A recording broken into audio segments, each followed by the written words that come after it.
Hello everyone and welcome to Thermal Control Magazine's interactive session on energy efficiency ideas for HVAC systems and solutions. Higher efficiency equipment can reduce energy use by 50% for electric heating and cooling systems and 10% for gas furnace heating systems. The innovative efficiency solutions will lead to reductions in harmful greenhouse gas emissions to negative the effects of climate change. Energy Star label, the government-backed symbol for appliances required less energy to run, which may yield annual energy bill savings of 10 to 30%. Sealed ductworks direct conditioned air to where it is needed to reduce the loss. Certainly, maximizing the life of an HVAC system can equal saving on bills. Hence, switching to energy efficient household appliances is effective. On this note, today we have come together to witness engaging interactive session on energy efficiency ideas for HVAC systems and solutions. Ladies and gentlemen, it's an honor and privilege for me to introduce you to today's distinguished panelist, Mr. Virod Malu, Sales Manager, India, Nidec Global Appliance. Mr. Deepu Manuel, Product Group Head, VRF Living Environment Division, Mitsubishi Electric India Private Limited, Mr. Sandeep Vasant, Head Sales and Business Development at Flat Group India, and Mr. Achyut Kulkarni, Applied and Unitary Stream Leader for India and SAARC Market Trane Technologies. Mr. Achyut Kulkarni, talking about energy efficiency and environment, what operational strategies would you suggest to implement best practices for energy efficiency in the HVACR industry? Mr. Achyut, please. So the predominant thing what we work on the particularly on the environment side is from the HVAC perspective is the refrigerant, which is one of the most important aspect for any system. It could be a VRF, it could be chiller, it could be anything for that matter. So the refrigerant is something which is very important, and as our fellow speakers spoke about, the transition is already begun. We have new trends coming in, we have new refrigerants coming in, particularly the one what we also heard about R290, the propane gas, that's also forms part of the refrigerant. Yes, these are some of the factors which we need to really include in order to have the right and a balanced approach with respect to the environment. HFOs are something really wonderful, which has a very, very low GWP, maybe less than 1, less than 2, something like that. The ODP is definitely 0. And add on to that, there's something called as atmospheric half-life. It is the life of a refrigerant molecule that's going to be there in the environment before it completely disintegrates. So the particularly for HFC molecules, we have seen the life is somewhere around 13 years, 14 years. But the one that have been coming up today are hardly 20 days and 25 days. So the impact is really, really minimized with reference to the refrigerant. Now coming back on the energy, as I clearly explained, we have a lot of things which we can really work upon. High efficiency equipments, as I explained, low flow, low pressure is something which is picking up. VPF is one of the most important factor that actually drives the energy. The simple part is the pumping system, because it runs on a continuous operations, unlike chillers, particularly on the condenser side for a water-cooled chiller, where it is not driven by a VFD as well. Irrespective of the load, it runs at 100% load. So try to minimize the flow rates, try to see what is the best combination that works for you, and we will be able to see good amount of reduction in energy, sir. That's very revealing perspective, Mr. Achyut. Yeah. So, Mr. Sandeep Vasant, I'm coming back to you, talking about IOQ and sustainability and free cooling, and with emphasis on air movement technology, what suggested measures and norms may be implemented for cost-efficient energy efficiency solutions? Mr. Sandeep. Thank you, Mr. Gopal, for that question. I think you rightly said indoor air quality is the talk of the town with the COVID hitting us hard and the new scare of the new virus.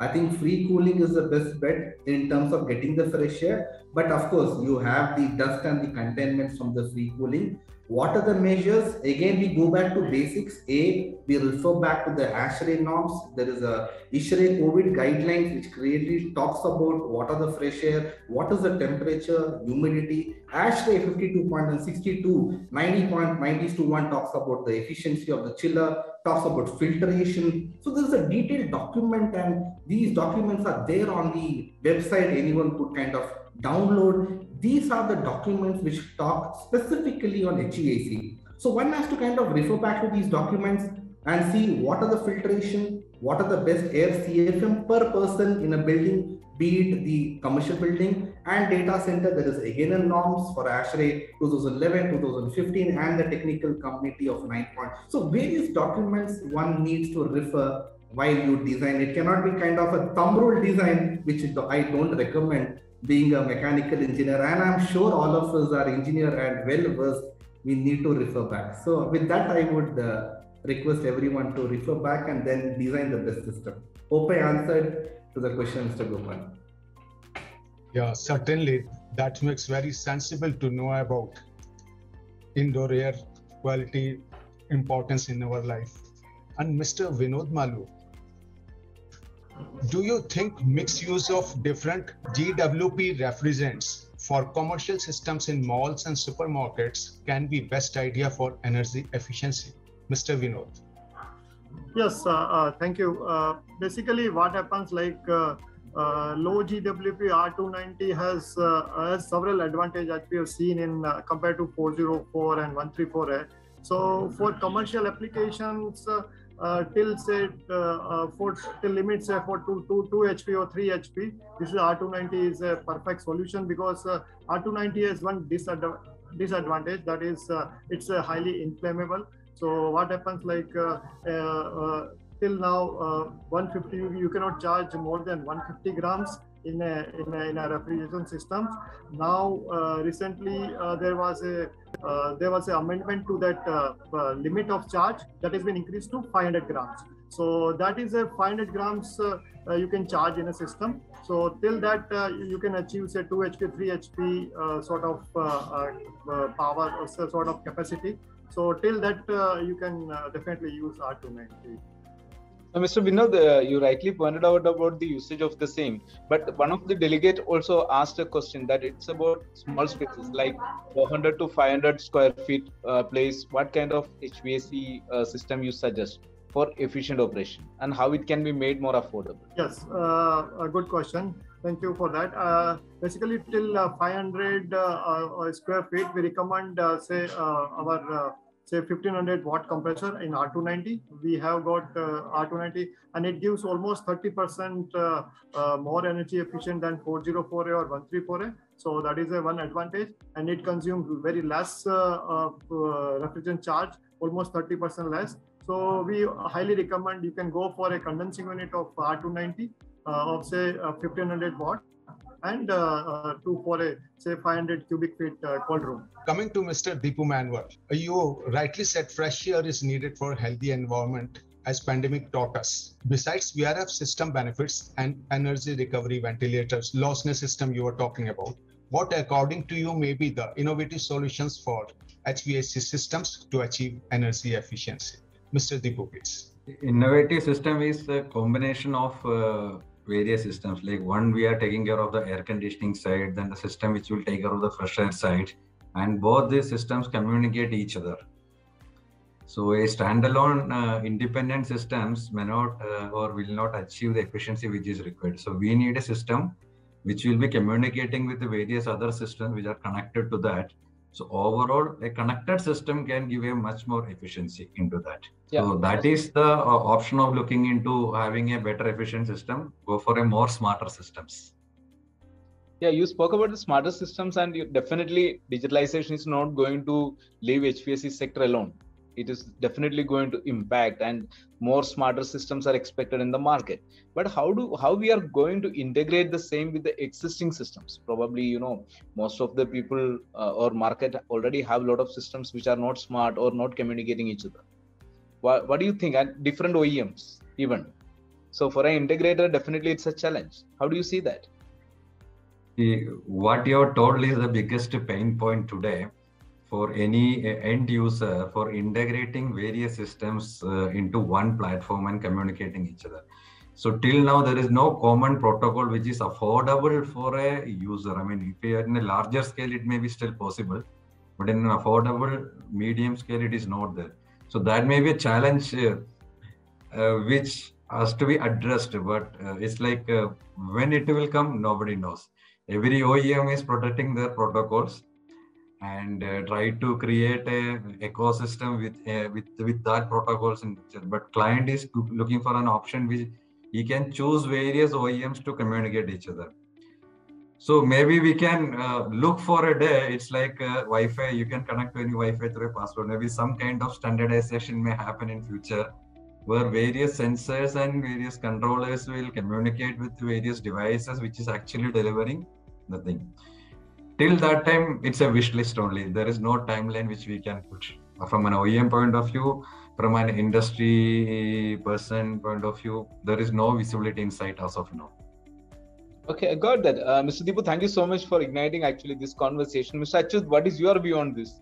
Can we expect some kind of standardization coming up? Or yeah, I think as explained by Mr. Deepu, I think it is the real pain point. But having said that, today if you look at it from the chiller or the chiller plant room perspective, the demand is very clear. The kind of protocols that are being used or the communication protocols that are being used.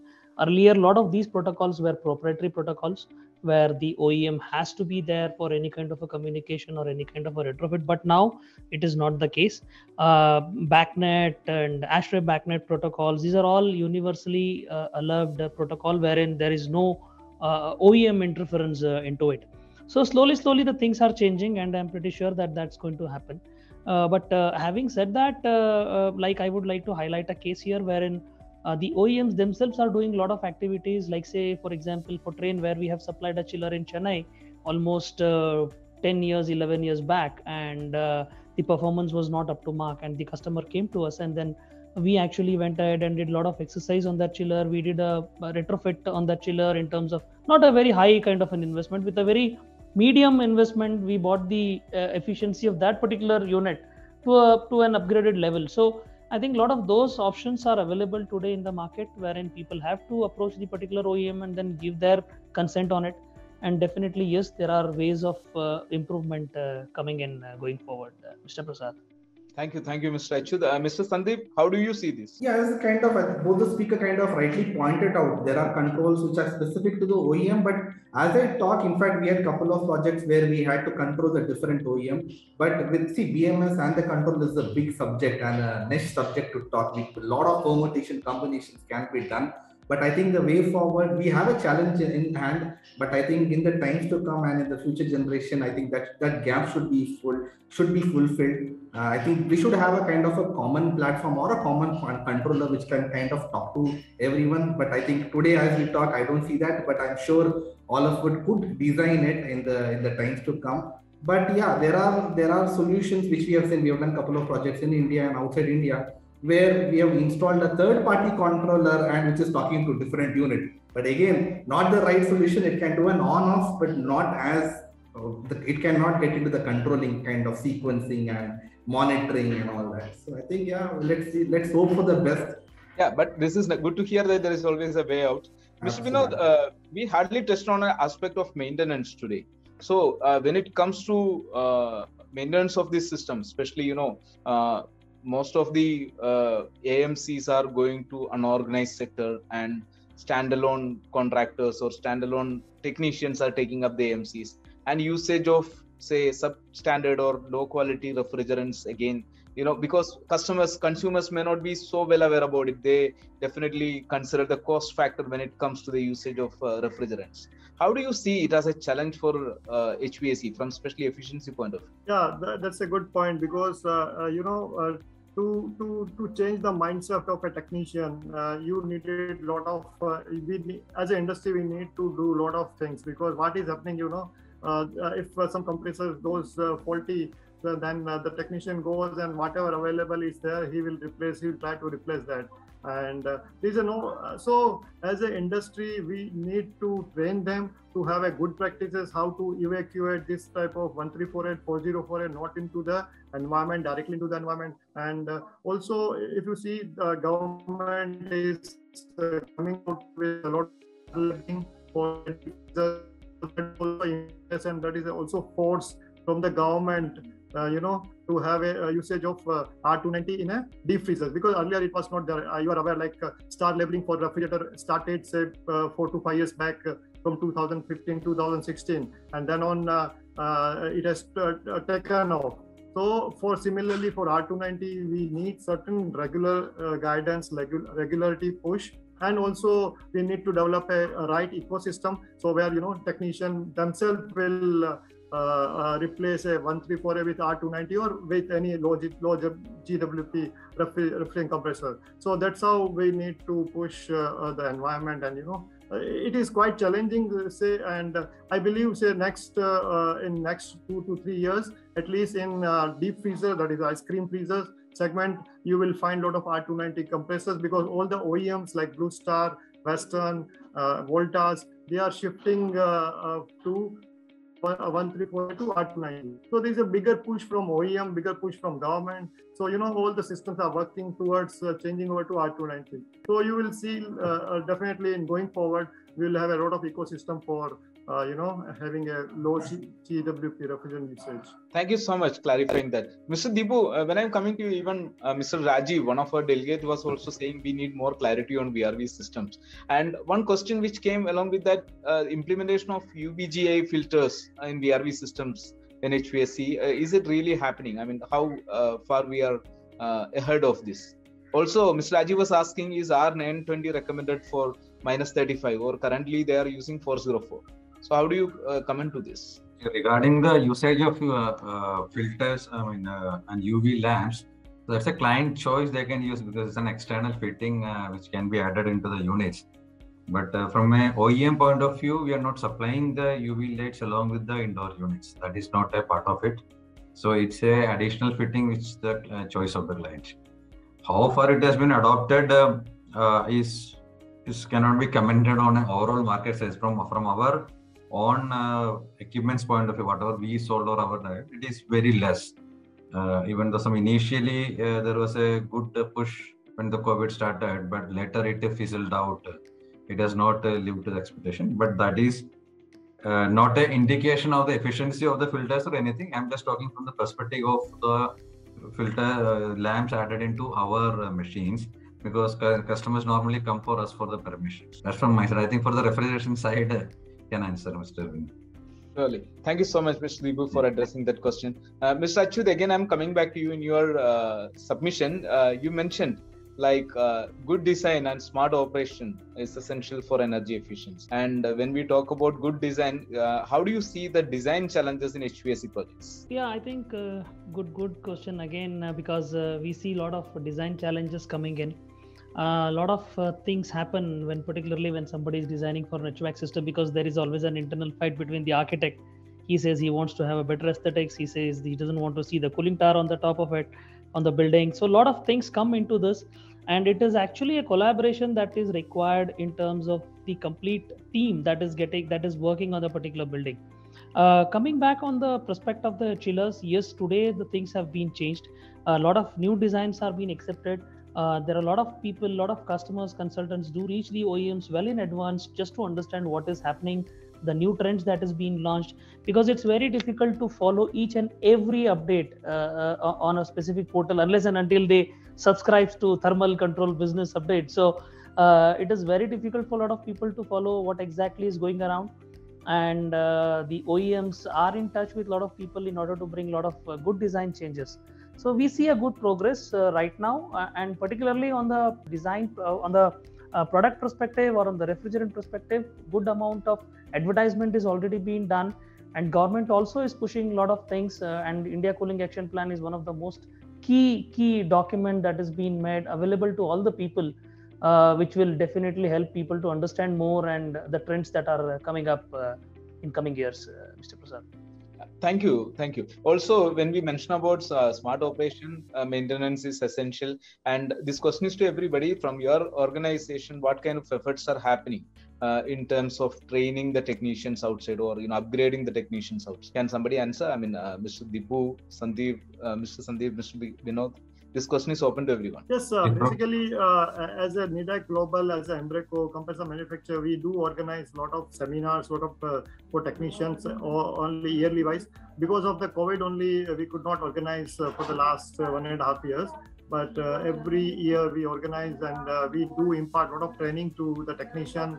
We talk about R290, we talk about a lot of low GWP, refrigerant and so this kind of effort is going on. It's surely, will going on future also. So we keep on training a lot of technicians. Mr. Dibu? Yeah, adding to say from our Mitsubishi Electric point of view, we have tied up with one of the universities called Chitkara University. So they are offering a BTech HVAC course, specifically for HVAC. So it's a lateral entry course, and these students are trained only in air conditioning. So they learn about VRF systems, chilled water systems, refrigeration systems, air fans, all these sides they learn. So they are so we are associated with them. We are the technology partner with them. So we try to teach these students who come out in the market, may join various companies or various organizations. So that is one of the regular activity which we are doing associating with the universities. Other than that, regular trainings are arranged on technicians and other thing at each state level premise, so that they can have a hands-on training wherever it is possible. So as of now, because of COVID, online trainings are happening, but the good part is the university, we still, students are in present, personally present, and learning many things. So that we think that will go for a long way. These students will come out and one day they will be the industry leaders who will help to change the industry in future. Thank you. Yes, absolutely. Yes, Mr. Sandeep, you are about to say something. Yeah, I think rightly pointed out Prasad on the training of technical, the engineer, service engineer. I think very important because all of us deal with chillers, VRV, which requires brazing, which requires involvement of a refrigerant, and safety is something which is very important because engineers, unfortunately, maybe they come from different background, so they do not know what they're handling. We at Flat Group firmly believe that training, we have got associated with firms like ISHRE. As I said, we do a lot of webinars like with the current situation where we keep on sharing our experience to the technicians, service engineers, so that they know what they are handling, because safety is a priority given at Flat Group. Thank you. Mr. Achyut, anything from you? Yeah, I think the same. I think definitely, yes, the trainings are on because it's very, very important. And if something fails, the company will be blamed a lot. So they say product is not right, this is not right, that is not right, and the blame game goes on. So yes, the technicians are trained properly. Not just the technicians today, the customers are also getting trained. We get a lot of requests from a lot of people asking for a professional training, a professional maintenance training, troubleshooting, and also yes, that progress that is on, and people have really realized that money is not water, so that they have to spend it wisely, and a lot of progress, a lot of things are happening on that end from our end as well. Yeah, thank you. I request Mr. Sandeep to give a closing statement for this session. Yes, thanks once again, the entire TCPU team, Mr. Prasad, Gopal Krishnan, and all the nice speakers, Deepu, Vinod, Achyut Kulkarni. Kind of, I think a very nice topic, need of the hour in terms of energy efficiency as we get into the new year. I think I'm sure we're going to design. We spoke on VFD, refrigerant gas, then I spoke on free cooling, then we had chillers, VFD, from Achyut Kulkarni and all the various speakers. I'm sure all the attendants and members are kind of enlightened with those talks, and I'm sure they're going to design. So let's ensure sustainability and drive towards the mission of net zero building, net zero emission. Thank you, panelists, for exchanging your valuable thoughts on today's topic, energy efficiency ideas for HVAC systems and solutions. We hope you enjoyed the session thoroughly. Before wrapping up today's session, we would like to thank you, our distinguished panelists, Mr. Vinod Malu, Mr. Deepu Manuel, Mr. Sandeep Basant, and Mr. Achyut Kulkarni. I'd also like to thank Mr. Gopal Krishna Anand and Mr. Prasad Nair for taking up this initiative. We would like our delegates and viewers to stay connected with us on our social media handles. Thermal Control Magazine is available on Facebook, Twitter, and Instagram. Additionally, you can also download our app from the Google Play and App Store. So, with this, we would like to announce the closing of today's session. Request you to stay tuned for more such sessions. Thank you and goodbye.